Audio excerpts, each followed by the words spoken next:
अस्सलाम वालेकुम एवरीवन। आज इस सेशन में हम डिस्कस करने वाले हैं Islamic studies and Arab culture का मॉक टेस्ट सेट 4।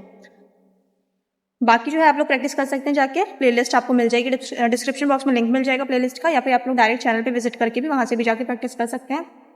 सो 3 वीडियोस जो ऑलरेडी अपलोड हो गई है, एंड इससे पहले इस्लामिक स्टडीज़ की भी सीरीज स्टार्ट की थी हमने स्पेसिफिकली फॉर इस्लामिक स्टडीज़, तो वहाँ से भी प्रैक्टिस कर सकते हैं आप लोग, क्योंकि जो अरब कल्चर है एंड इस्लामिक स्टडीज़ है दोनों का सिलेबस जो होता है वो सिमिलर होता है, एंड जो पैटर्न होता है क्वेश्चन पेपर का वो भी सेम होता है। एंड नेट जेआरएफ में तो दोनों का एक ही एग्जाम होता है, सो आप लोग नेट जेआरएफ के लिए भी यहाँ से प्रिपरेशन कर सकते हैं। अच्छा, फर्स्ट क्वेश्चन है हमारा, who is considered the father of algebra and wrote the influential book Kitab al Jabr wal Muqabala. सो यहाँ पे जो है ये बुक का नाम है किताबल जब्र वल मुकाबला। ये बुक किसने लिखी है और कौन है जिन्हें फादर ऑफ अलजेब्रा कहा जाता है? ठीक है, सो फादर ऑफ अलजेब्रा किसे कहा जाता है? अल ख्वारिज़मी।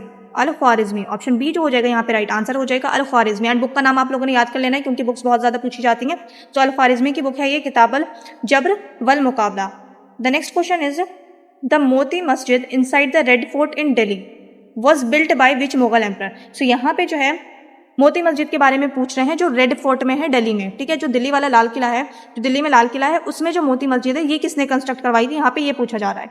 ठीक है, एक आगरा में भी मोती मस्जिद है, ठीक है, ताजमहल आगरा में भी एक मोती मस्जिद है, ये किसी और ने कंस्ट्रक्ट करवाई थी और दिल्ली वाली किसी और ने कंस्ट्रक्ट करवाई थी। तो दोनों डिस्कस करते हैं। यहाँ पे जो क्वेश्चन है वो है red fort of Delhi. So red fort में जो मोती मस्जिद है वो किसने कंस्ट्रक्ट करवाई थी? वो कंस्ट्रक्ट करवाई थी औरंगजेब ने। ठीक है, तो ऑप्शन सी हो जाएगा यहाँ पे राइट आंसर, औरंगजेब। वहीं अगर हम ताजमहल आगरा वाली मोती मस्जिद की अगर हम बात करें तो ये किसने कंस्ट्रक्ट करवाई थी? ये कंस्ट्रक्ट करवाई थी शाहजहां ने।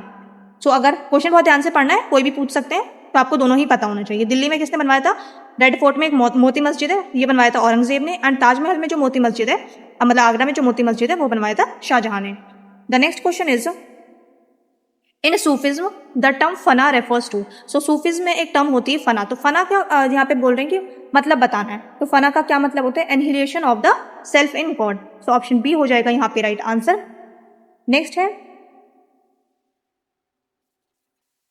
ये बेसिकली जैसे आप लोगों ने सुना होगा कि फना हो जाना, फना हो गए, तो मतलब अपनी खुद की जो एग्जिस्टेंस उसको मिटा देना। मतलब गॉड के प्यार में आप मतलब इस तरीके से कनेक्ट हो जाते हो ऊपर वाले से, गॉड से इस तरीके से कनेक्ट हो जाते हो कि आप अपनी खुद की एग्जिस्टेंस ही भूल जाते हो। ठीक है, तो यहाँ पे ये मतलब है फना का, annihilation of the self in God. ठीक है, खुद को बिल्कुल ही मतलब बिल्कुल ही अपनी जो एग्जिस्टेंस है उसको खत्म कर देना, बिल्कुल डूब जाना।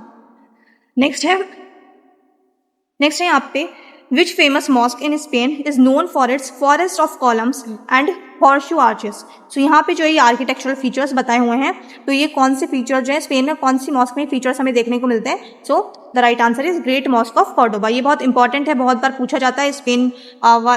जो स्पेन में उमेट्स थे उन लोगों ने वहाँ पे बहुत ज़्यादा कॉन्ट्रीब्यूशन दिया है आर्ट एंड आर्किटेक्चर में। तो ग्रेट मॉस्क ऑफ कॉर्डोबा कहाँ है? स्पेन में। एंड स्पेन में जो डायनेस्टी थी ये कौन थी? उमैयद डायनेस्टी थी। नेक्स्ट है, the battle of Yarmouk was fought between the Rashidun caliphate and which major empire. So यहाँ पे राशिदून कैलिफेट किसे बोलते हैं? जो 4 खलीफा गुजरे हैं। ठीक है, तो यहाँ पे पूछ रहे हैं कि बैटल ऑफ यरमूक जो है ये किसके बीच में हुई थी? सो ये हुई थी बाइजेंटाइन एम्पायर के बीच में 636 AD में। ठीक है, सो ऑप्शन बी जो हो जाएगा यहाँ पे राइट आंसर हो जाएगा, बाइजेंटाइन एम्पायर। और ईयर कौन सा था? ईयर था 636 AD। सो ईयर भी पूछ सकते हैं, आपको पता होना चाहिए, ईयर बहुत पूछा जाता है, तो ईयर भी पता होना चाहिए। 636 AD था। और ये जो है इस वाली बैटल में जो है मुस्लिम्स जीते थे, और बाइजेंटाइन एम्पायर का सीरिया में एंड हो गया था, सीरिया में। तो ध्यान रहे, क्योंकि काफ़ी मतलब बहुत ज़्यादा कंट्रीज़ में रहती थी उस वक्त, डायनेस्टीज रूल कर रही होती थी। तो सीरिया में जो है बाइजेंटाइन एम्पायर का उस वक्त एंड हो गया था, मुस्लिम रूल एस्टैब्लिश हो गया था। तो यहाँ पे ऑप्शन भी हो जाएगा राइट आंसर, ईयर था 636 AD। The next question is, who was the first woman to lead a Muslim state in modern history. So यहाँ पे बेसिकली प्राइम मिनिस्टर पूछ रहे हैं कि first Muslim women prime minister कौन बनी थी वर्ल्ड में। So the right answer is Benazir Bhutto. तो फर्स्ट मुस्लिम वुमेन अगर पूछें कि पूरी वर्ल्ड में प्राइम मिनिस्टर, पहली मुस्लिम प्राइम मिनिस्टर कौन रही हैं, तो बेनजीर भुट्टो। और ये प्राइम मिनिस्टर बनी थी पाकिस्तान की 1988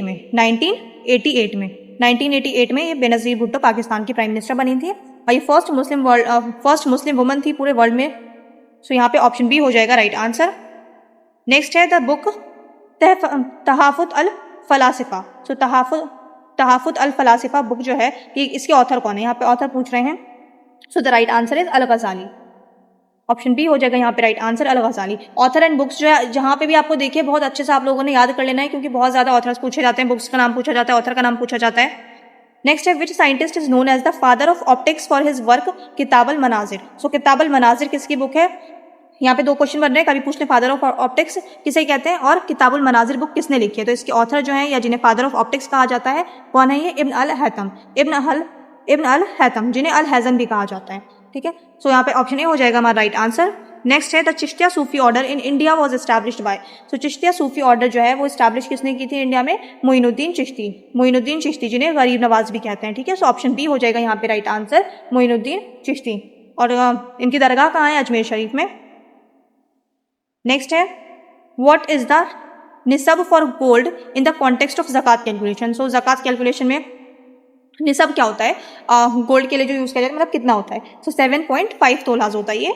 सो यहाँ पे ऑप्शन बी जो हो जाएगा ये राइट आंसर हो जाएगा। 7.5 तोलाज होता है। ठीक है,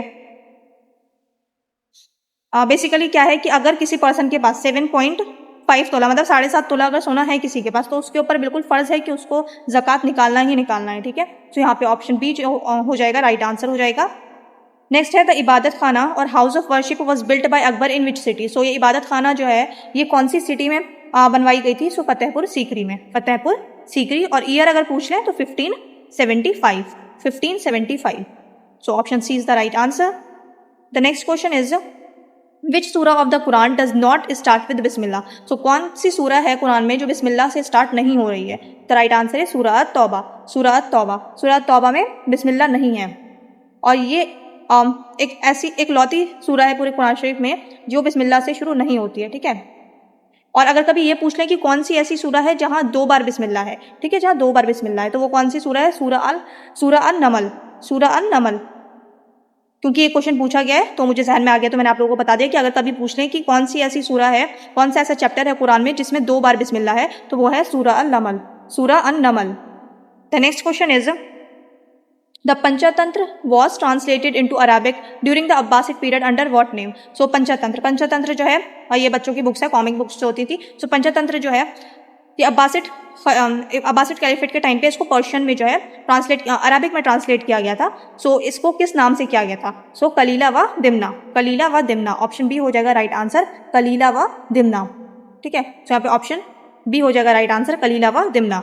the next question is who was the architect of the Taj Mahal. यहाँ पे आर्किटेक्ट पूछ रहे हैं, ये नहीं पूछ रहे कि किस रूलर ने बनवाया, यहाँ पे आर्किटेक्ट पूछ रहे हैं। तो आर्किटेक्ट का नाम था उस्ताद अहमद लाहौरी। ऑप्शन ए हो जाएगा यहाँ पे राइट आंसर, उस्ताद अहमद लाहौरी। ये चीफ आर्किटेक्ट थे। और अगर पूछने कभी कि हुमायूं टूम्ब का जो है वो आर्किटेक्ट कौन थे हुमायूं टूम्ब के, तो Mirach Mirza gas Humayun tomb के आर्किटेक्ट हैं। ताजमहल के उस्ताद अहमद लाहौरी। सो यहाँ पे ऑप्शन ए हो जाएगा राइट आंसर। नेक्स्ट है the first battle of Panipat 1526 was fought between the Babur and. So first battle of Panipat जो हुई थी 1526 में हुई थी। इसके बाद क्या कहते हैं मुगल डायनेस्टी स्टैब्लिश हुई थी इंडिया में, तो ये बाबर एंड इब्राहिम लोदी के बीच में हुई थी। सो ऑप्शन बी हो जाएगा यहाँ पे राइट आंसर, इब्राहिम लोदी। और इसके बाद लोदी डायनेस्टी खत्म हो गई थी पूरी तरीके से एंड मुगल डायनेस्टी एस्टैब्लिश हो गई थी। The next question is which Muslim scholar spent many years in India and wrote Kitab ul Hind. ठीक है, सो किताबुल हिंद के बेसिकली यहाँ पे ऑथर पूछ रहे हैं। तो किताबुल हिंद किसने लिखी है? किताबुल हिंद लिखी है अल बिरूनी ने। सो यहाँ पे ऑप्शन बी हो जाएगा राइट आंसर, अल बिरूनी। अच्छा, और कभी ये पूछ लें कि इंडिया किसके साथ आए थे, तो अल बिरूनी आए थे महमूद गजनी के साथ इंडिया आए थे अल बिरूनी। नेक्स्ट है द टर्म सिलसिला इन सूफिज्म रिप्रेजेंट। सो सिलसिला टर्म जो है सूफिज्म में, इसका क्या मतलब होता है? सो ये बेसिकली होता है chain of spiritual lineage. So option B हो जाएगा यहाँ पे right answer, chain of spiritual lineage. The next question is which city is known as the city of 1000 minarets. तो किस सिटी को कहते हैं city of 1000 minarets? The right answer is Cairo is the right answer, option B. Next है, और क्यों कहा जाता है? क्योंकि यहाँ पे बहुत ज्यादा मॉस्क्स हैं। ठीक है, डिफरेंट डायनेस्टीज ने यहाँ पे मॉस्क बनवाए थे। ठीक है, तो बहुत ज्यादा मॉस्क है, इस वजह से इसको सिटी ऑफ 1000 मिनरेट्स कहते हैं। नेक्स्ट है who was the last prophet mentioned in the holy Quran before prophet Muhammad Mustafa सल्लल्लाहु अलैहि वसल्लम। सो यहाँ पे रसूल अल्लाह से पहले जो है कौन आखिरी नबी थे जो कुरान में मेंशन किए गए हैं। ठीक है, सो कौन थे, कौन से नबी रहे हैं? सो प्रॉफिट ईसा अलैहिस्सलाम। ऑप्शन सी हो जाएगा यहाँ पे राइट आंसर, प्रॉफिट ईसा अलैहिस्सलाम। नेक्स्ट है the Buland Darwaza was built to celebrate the Mughal conquest of. So Buland Darwaza जो है ये बनवाया गया था, किस जगह विक्ट्री मिली थी मुगल्स को? सो गुजरात की विक्ट्री के बाद जो है बुलंद दरवाज़ा बनवाया गया था 1601 में। और बनवाया किसने था इसको? अकबर ने। ठीक है, सो यहाँ पे राइट आंसर हो जाएगा हमारा ऑप्शन बी, गुजरात। नेक्स्ट है, in which year was the United Nations established, an organization where almost all Muslim majority countries are members. ठीक है, सो यूएन जो है यूनाइटेड नेशंस कब एस्टैब्लिश हुआ था? सीधे सीधा ये पूछ रहे हैं। So 1945 is the right answer, option B हो जाएगा यहाँ पे right answer, 1945। The next question is, the jizya tax was permanently abolished in the Mughal empire by which ruler. So permanently जो है जिजिया टैक्स किसने पूरी तरीके से अबॉलिश कर दिया था? सो ये क्या था? अकबर ने। और अगर ईयर पूछ लें कि कौन से ईयर में किया गया था, तो 1564 AD। The next question is, और इसको औरंगजेब ने जो है ये रीइंट्रोड्यूस कर दिया था 1679 में। Jabir ibn Hayyan is considered the father of which scientific branch. तो जाबिर इब्न हयान जो है ये किस मतलब किस चीज में इनका कॉन्ट्रीब्यूशन रहा है, यहाँ पे ये पूछ रहे हैं। So the right answer is chemistry. So option B हो जाएगा राइट आंसर, केमिस्ट्री। नेक्स्ट है, the Qubbat as Sakhra in the Arabic name for which famous landmark. So Qubbat as Sakhra जो है ये किसे कहा जाता है? कुबत अस सखरा कहा जाता है डोम ऑफ द रॉक को। Dome of the Rock, option B हो जाएगा यहाँ पे right answer, Dome of the Rock. और ये डोम ऑफ द रॉक कहाँ है? ये जेरूशलम में है। ठीक है, जेरूशलम में। नेक्स्ट है, which caliph is credited with the final compilation and standardization of the Quranic text into a single volume. So किसने कंपाइलेशन करवाई थी कुरान की? हजरत उस्मान रज़ियल्लाहु ताला अन्हु ने। सो यहाँ पे ऑप्शन सी हो जाएगा राइट आंसर, हजरत उस्मान रज़ियल्लाहु ताला अन्हु। आई होप आप लोगों ने अच्छे से प्रैक्टिस की होगी। चैनल पे आप लोग नए हैं तो सब्सक्राइब कर लें, वीडियो अच्छी लगे तो लाइक कर दें। अब मिलते हैं नेक्स्ट सेशन में।